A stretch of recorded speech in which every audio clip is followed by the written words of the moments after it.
Téléspectateurs, téléspectatrices, je déteste qu'on me touche. Alors, bonsoir. Donc, notre célèbre animateur, vous n'êtes pas sans le savoir, a été touché de plein fouet par ce qu'on appelle le mal du siècle. Et il est actuellement en quarantaine dans un métro parisien pour protéger plutôt ses proches et ses moins proches. Donc, je vais tenter, tant faire se peut, d'animer... de manière animée cette émission. Eh bien voilà, haut les cœurs. Et bien, je vais vous présenter le programme d'aujourd'hui. Alors aujourd'hui, nous avons un reportage sur des actions communes dans toute la Bretagne nommées les Vendredis de la colère. Puis nous serons en direct avec le Panthéon.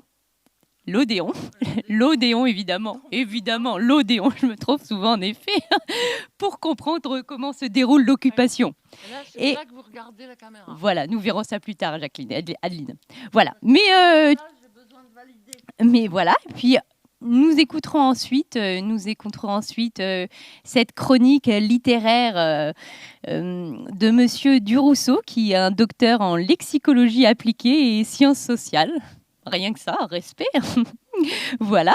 Mais eh bien, tout de suite, nous allons retrouver nos musiciens, le trio Vian, et chanter, et écouter ces chansons avec joie et bonne humeur. Allez. On y va. Hop. Voilà. C'est parti. Et bien que ça soit. Faut que ça saigne. Faut que ça saigne. C'est le tango des bouchers de la Villette. C'est le tango des tueurs des abattoirs. Venez cueillir la fraise et la mourette et boire du sang avant qu'il soit tout noir. Faut que ça saigne. Faut que les gens aient à bouffer. Faut que les gros puissent se goinfrer. Faut que les petits puissent s'empiffrer. Faut que ça saigne. Faut que les mandataires aux halles puissent enfourrer plein la dalle du filet à 800 balles. Faut que ça saigne. Faut que les peaux se fassent damner. Faut que les pieds se fassent banner. Que les têtes aillent mariner. Faut que ça saigne. Faut avaler de la barbaque pour être bien gras quand on claque et nourrir des vers comme un cac. Faut que ça saigne bien fort.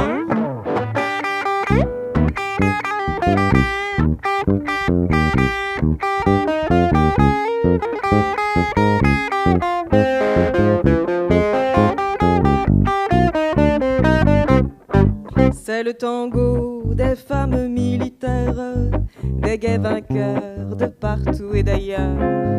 C'est le tango des femmes va-t-en guerre. C'est le tango de tous les fossoyeurs. Faut que ça saigne. Appuie sur la baïonnette. Faut que ça rentre ou bien que ça pète, sinon t'auras une grosse tête. Faut que ça saigne. Démolisons quelques-uns. Tant pis si c'est des cousins, fais leur sortir le raisin. Faut que ça saigne.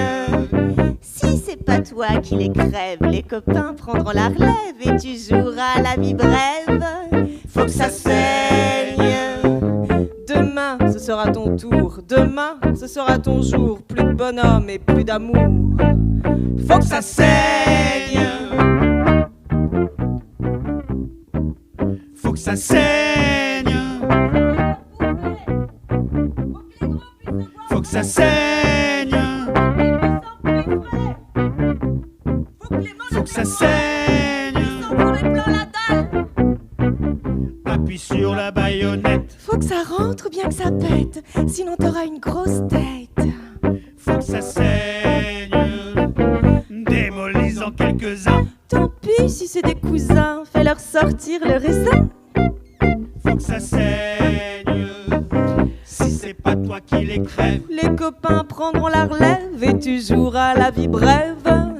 Faut que ça saigne. Demain ce sera ton tour, demain ce sera ton jour. Plus de bonhomme et plus d'amour. Tiens, voilà du boudin, voilà du boudin, voilà du boudin. faut que ça saigne, faut que ça saigne. Et voilà, c'est bon, Jacqueline, merci, mais faut que ça saigne. Parfaite transition, n'est-ce pas, avec notre reportage sur les vendredis de la colère. Allez, on envoie. Les chaises. Oui, les chaises. Oui, Jacqueline, oui. C'est nul. Personne ne vient. Voilà, Jacqueline, on envoie. On envoie. Chers mitoyens, chères mitoyennes, le ministère de la Culture a le plaisir de vous annoncer qu'au regard des mesures sanitaires en vigueur, vous êtes autorisés à rester assis pendant toute la durée du festival. Pour le bien-être de tous, nous avons mis à votre disposition des marquages au sol afin de restreindre au maximum tous mouvements illégaux. Tous mouvements illégaux. Se lever est autorisé pendant un temps limité dans le respect des gestes barrières. Faire bouger par mouvement rotatif certaines parties de votre corps est prohibé. Les mouvements des bras et des jambes ne doivent pas excéder la limite du périmètre désigné. Afin de ne pas importuner vos collègues festivaliers, évitez de faire des mouvements trop brusques, incontrôlés, voire surprenants. Restez à distance les uns des autres. Tout déplacement physique, tout rapprochement suspect seront répréhensibles par la loi. L'amitié, c'est la guerre. L'amour, c'est la haine. La confiance, c'est la méfiance. Réfléchir nuit à votre santé mentale. Ne parlez pas trop fort. Ne parlez pas trop. Ne parlez pas. Eh oui, très belle action qui nous réduit au silence. Bon, eh bien, enchaînons. Alors, maintenant, nous allons voir comment se passe l'occupation du côté de notre petite bourgade parisienne. Allô, le Panthéon ? L'Odéon, allô, l'Odéon. Alors, nous retrouvons donc Karine. Donc, j'ai une question qui me brûle les lèvres. Aïe! Quels sont vos vos vents, vos dits, vocations, vos revendications? Enfin, qu'est-ce que vous foutez là, en somme? Alors, j'ai bougé pour répondre à votre question. Celle-ci, qu'est-ce qu'on fout là? Qu'est-ce qu'on fout là? Nous ne travaillons pas depuis un an, depuis plus d'un an. Oui. Nous sommes beaucoup à pas travailler depuis plus d'un an. Les intermittents du spectacle, effectivement, sont totalement empêchés de travailler. Ils ont un petit peu travaillé cet été, mais très peu. Donc notre prolongation des droits au chômage va être extrêmement importante après le 31 août parce que voilà, on va épuiser nos droits et on peut pas recharger ces droits-là puisqu'on veut pas travailler. Et en même temps, c'est exactement la même chose pour tous les autres précaires. Donc, il n'y a aucune raison que le quoi qu'il en coûte, il est que pour certains et pas pour d'autres. Et il va surtout pas être, en plus, le quoi qu'il en coûte pour tous les chômeurs qui, au 1er juillet, vont subir la réforme de l'assurance chômage avec une baisse d'indemnité absolument obscène, hein, parce que descendre de plusieurs centaines d'euros par mois quand déjà on est en dessous de 1 000 euros, c'est-à-dire qu'on est en dessous du seuil de pauvreté, nous, on trouve ça très injuste. Et c'est pour ça qu'on est là, parce que il est hors de question de laisser faire ça. Alors évidemment, on est un peu aussi là pour la culture parce qu'on veut travailler, tout ça, mais c'est vraiment la précarité en général que l'on veut dénoncer. Eh bien, merci Karine, merci. Le moral est à 0, hein. Bon, alors, nous enchaînons sur la deuxième question. Le monde de la culture dans tout ça, hein. Avez-vous un plan de relance? Et alors la culture, le plan pour la culture, oui. Eh oui. Nous, on revendique ce plan pour la culture parce que on pense vraiment que la paupérisation des artistes et des techniciens, elle est quand même très importante. Donc, il va falloir faire du salaire. Et c'est un salaire qui va être très vertueux parce que il va diminuer le coût du chômage pendant qu'on travaille. Il y aura une baisse du coût des indemnités du chômage puisqu'on aura des salaires. Et puis en plus, on va mettre des sous dans les caisses sociales, ce qui fait que l'État n'aura pas besoin de renflouer les caisses sociales, hein.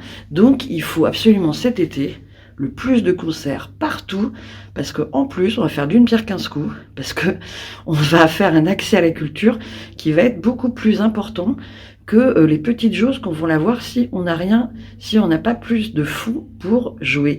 Donc, il faut absolument que dans toutes les salles des fêtes, que dans tous les théâtres, que dans tous les festivals, que dans tous les cafés-concerts, que dans tout, voilà, il y ait beaucoup plus de concerts pour les musiciens, de représentation générale pour les artistes, afin que nous ayons un peu de salaire et qu'on rentre dans ce cycle vertueux du travail et de la cotisation. Voilà. Eh bien, je retiens, Karine, faire d'une pierre 15 coups. Et ouvrir tout, ouvrir. Alors, nous allons passer à la troisième question. Comment ça se passe? Comment ça s'organise, votre occupation? Est-ce que vous faites comme chez nous, des commissions qui s'organisent en réunion afin de décider ce qui se passe en plénière, afin de décider ce qui se passe en AG? Eh ben, on fonctionne pas du tout avec des AG comme vous. Vous voyez, là, par exemple, on a 2 AG par jour. Donc ça, c'est l'ordre du jour qui commence à s'écrire pour l'AG de demain matin. On a une AG le matin, on a une AG le soir. Voilà toutes les listes de commissions, les rendez-vous, vous voyez.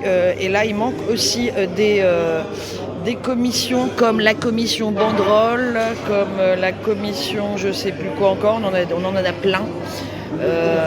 La commission communication, la commission convergence. Et on a aussi ici le nom des gens qui sont dans une partie des commissions.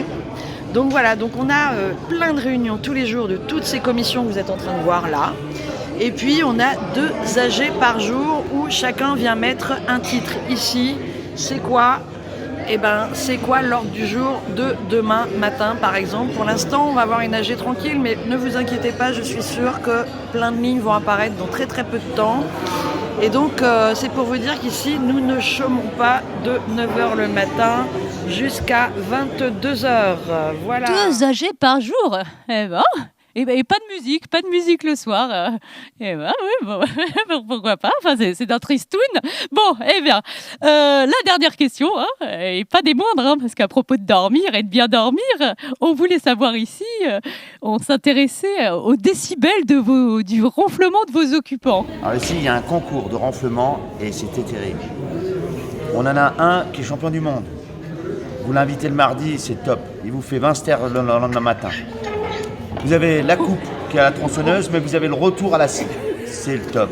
Alors au premier étage, à la loge numéro 12, on a environ 82 décibels.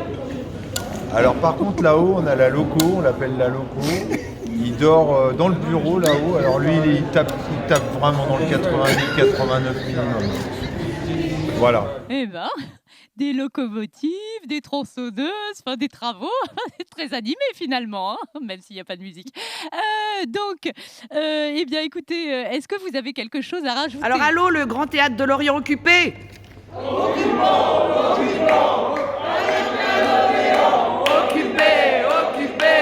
partout où vous voulez. Occupons, ailleurs qu'à l'Odéon. Occupé, partout où vous voulez. Oui, occupons tous ces théâtres, occupons. Merci pour votre courage, merci. Bon, eh bien, alors maintenant, nous allons écouter une rubrique littéraire intitulée Des mots, encore des mots. Et c'est monsieur Durousseau, Jean-Jacques Durousseau, qui nous expliquera le mot précarité.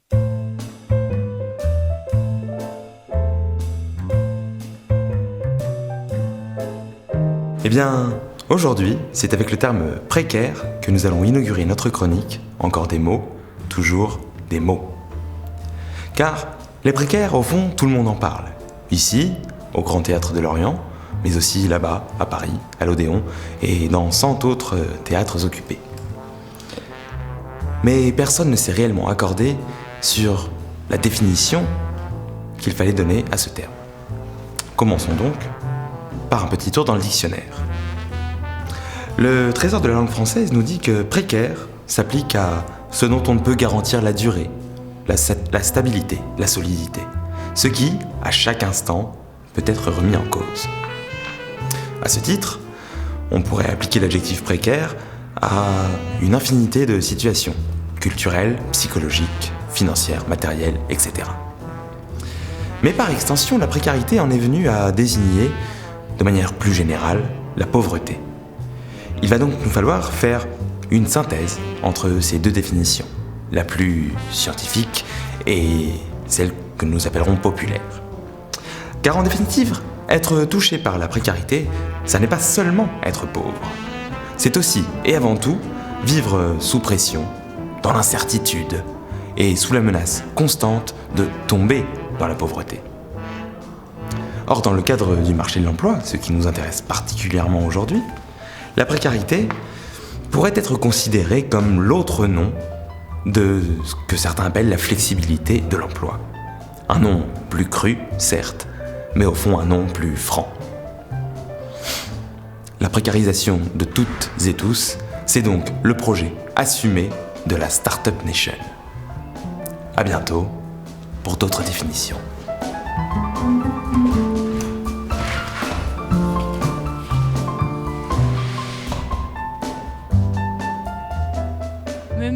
Merci monsieur Durosso. Merci monsieur Durosso pour vos éclaircissements.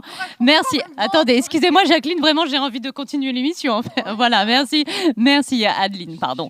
Eh bien, et maintenant Jacqueline, on n'aurait pas envie d'écouter un peu de musique, hein?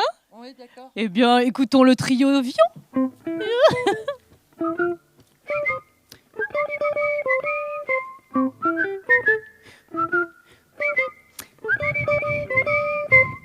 Un beau matin de juillet, le réveil a sonné dès le lever du soleil.